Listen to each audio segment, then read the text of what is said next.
3월 하순 농사정보입니다. 작물은 과수이며 내용은 과수 꽃 필 때의 예측과 봄철 과수꽃과 꽃눈의 좋은 피해 발생 및 예방입니다.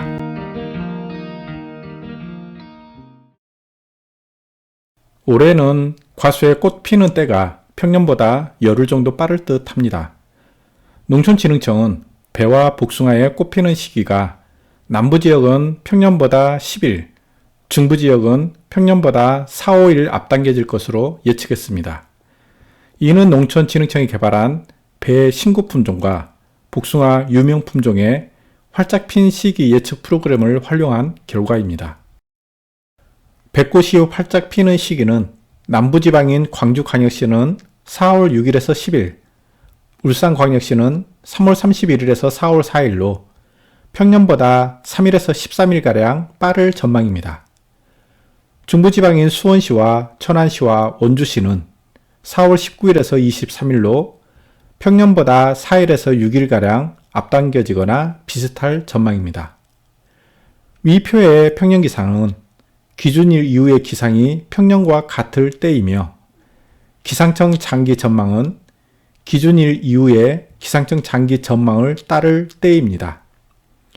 예측값은 기상청의 관측을 이용한 자료로 농가 위치, 표고 등 과순 위치에 따라 달라질 수 있습니다. 복숭아 꽃이 활짝 피는 시기는 남부지방인 청도군은 4월 6일에서 9일이고 전주시는 4월 11일에서 14일로 5일에서 9일이 빨라지고 중부지방인 이천시와 춘천시는 4월 18일에서 25일로 평년과 비슷하거나 4일에서 6일 빨라질 것으로 분석되었습니다. 장원 황도로 유명한 경기도 이천의 복숭아꽃이 활짝 피는 때를 자세히 살펴보겠습니다. 평년에는 4월 24일이었는데 지난해인 2020년에는 4월 18일이었습니다. 올해인 2021년의 기상청 장기 전망에 따르면 4월 18일에서 20일 사이에 꽃이 만개하며 이는 평년에 비해 4일에서 6일이 빠른 것입니다. 배와 복숭아 주산지의 올 1월 하순 이후의 기상을 살펴보니 평년보다는 계속 따뜻하였고 지난해와는 비슷하였습니다. 과수의 꽃 피는 시기는 3월 이후의 기온에 가장 큰 영향을 받습니다. 이상 고온이나 이상 저온에 따라 개화기가 달라질 수 있으므로 농가에서는 꽃눈의 발육 상태를 주기적으로 살펴야 합니다.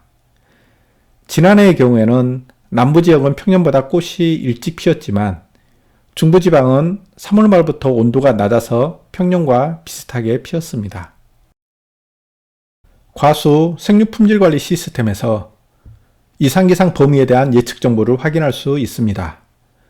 과수 생육품질관리 시스템의 사이트 주소는 fruit.nihhs.go.kr입니다. 이상기온이란 30년간 한두 번 발생 가능한 확률의 일기상온도이며 표준보다 아주 높거나 낮은 상황을 말합니다. 가령 3월 16일부터 20일 사이의 표준 최저기온이 2.2도 내외인데 마이너스 5.2도보다 낮은 경우 또는 표준 최고기온이 14.1도인데 23도 이상인 경우를 말하죠. 과거 30년 기상 발생 통계 그래프는 과거 기상 통계를 5도 범위의 막대 그래프를 이용하여 발생 가능한 확률을 표시했습니다. 현재 기온은 막대 그래프 위에 실선으로 표시하여 과거 통계 대비 현재 어느 정도인지 시각적으로 쉽게 확인할 수 있습니다. 위 표를 보면 지난 30년간 3월 20일의 최저기온이 0도에서 5도 사이인 경우는 47%였고 5도에서 10도인 경우는 18%인데 2021년은 9도이므로 평년보다 높은 편이며 발생 확률은 18%에 해당한다는 말입니다. 이상기상 지도는 일 최저기온의 이상 저온과 일 최고기온의 기준을 전국 지도로 제작하였습니다. 전국 67개 지역에 발생한 기상을 5일 단위로 10% 일에 해당하는 온도를 계산하여 지도로 제작하였습니다. 일자별 자기 지역의 기상을 확인하여 이상기상에 대비하면 좋겠습니다. 해마다 봄철이면 과수원의 저온 피해가 우려되는데요. 최근 5년간 4월의 저온 현상은 거의 매년 발생하고 있습니다. 특히 지난해인 2020년에는 과수의 피해가 아주 심했습니다. 농작물 저온 피해 면적의 83%가 과수였고, 과수 중에서는 사과와 배가 79.2%에 달했습니다. 꽃이 저온 피해를 받으면 밑씨와 수술 부위가 까맣게 변합니다. 위에 백꽃 사진에서 파란 원의 꽃은 정상이지만 빨간 원의 꽃은 저온 피해를 받아 까맣게 변했습니다. 과수는 꽃이 피는 동안에 기온이 영하로 떨어지면 저온 피해를 입어서 암술의 씨방이 검게 변하면서 죽게 됩니다. 씨방이 죽으면 정바지가 되지 않아 열매를 맺지 못하므로 수확량이 줄게 됩니다. 과수는 꽃이 피었을 때 마이너스 1도에서 마이너스 2도의 저온에서 30분 이상 드러나면 저온 피해를 입게 되는데, 봄에 꽃이 저온 피해로 고사되면 가을의 과일의 수량도 그만큼 줄게 됩니다. 꽃눈이나 꽃의 고사율에 따른 감수율을 보니 꽃이 50% 피해를 입었을 때는 과일 수량이 10% 줄었고 80% 피해를 입었을 때는 과일 수량이 50% 줄어듭니다. 저온 피해로 과수꽃의 수종과 수분이 걱정되면 인공수분 등을 통해 열매가 안정적으로 달릴 수 있도록 조치가 필요합니다. 위 표는 과수 시기별 저온 피해 한겨온도입니다. 포도와 복숭아는 약한 편이고 사과는 그나마 강한 편입니다. 생육 단계별로 차이가 있는데 2월 휴면기에 포도와 복숭아는 영하 20도까지 견디고 사과는 영하 30도까지 견디지만 싹이 트고 꽃이 피는 4월에는 영하 1.7도에서도 저온 피해를 볼 수 있습니다.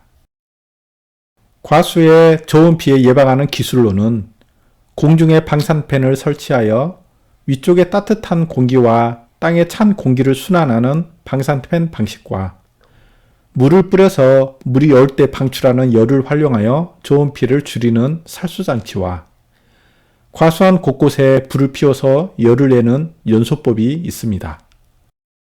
농촌진흥청이 지난해 경기도와 전남의 배 재배 농가 5곳을 대상으로 연소법을 실시했었습니다. 이들 농가에서는 백꽃의 저온 피해가 전혀 발생하지 않았는데 일반 농가에서는 꽃 씨방이 저온으로 고사된 비율이 54%나 되었습니다. 배나무는 4월에 꽃이 필 무렵에 영하 2도로 노출되면 저온 피해를 볼 수 있는데 지난해 배와 사과꽃이 필 때에 최저기온이 영하 3도에서 5도까지 내려갔음에도 불구하고 연소법을 실시한 과수원은 피해를 입지 않았습니다. 과수별 꽃 필 때의 저온 피해가 생기는 온도는 배는 영하 2.8도에서 영하 1.7도이고 사과는 영하 3.3도에서 영하 2.2도이고 복숭아는 영하 1.7도에서 영하 1.1도입니다. 연소법 실시 요령은 3월 말까지 흙가리를 합니다. 바닥에 나뭇가지와 낙엽이 있으면 화재 위험이 있으므로 흙가리를 하여 낙엽 등을 흙과 섞어 놓으면 화재 위험을 줄일 수 있습니다. 과수원 곳곳에 6m 간격으로 금속으로 된 연소용기를 둡니다. 연소용기 주변에는 불에 탈만한 것이 없도록 정리해야 합니다. 일기예보를 확인하여 기온이 영하로 떨어져서 과수꽃이 저온 피해를 볼 것 같으면 밤에 불을 피워 과수원의 기온이 덜 떨어지도록 해야 합니다. 연소 자재로는 메탄올젤, 목탄, 액체 파라핀, 등유, 번개탄 등이 있습니다. 불을 피울 때 왕겨, 나뭇가지, 과실봉지, 폐타이어 등을 태우는 것은 폐기물 관리법에 저촉되기 때문에 주의해야 합니다.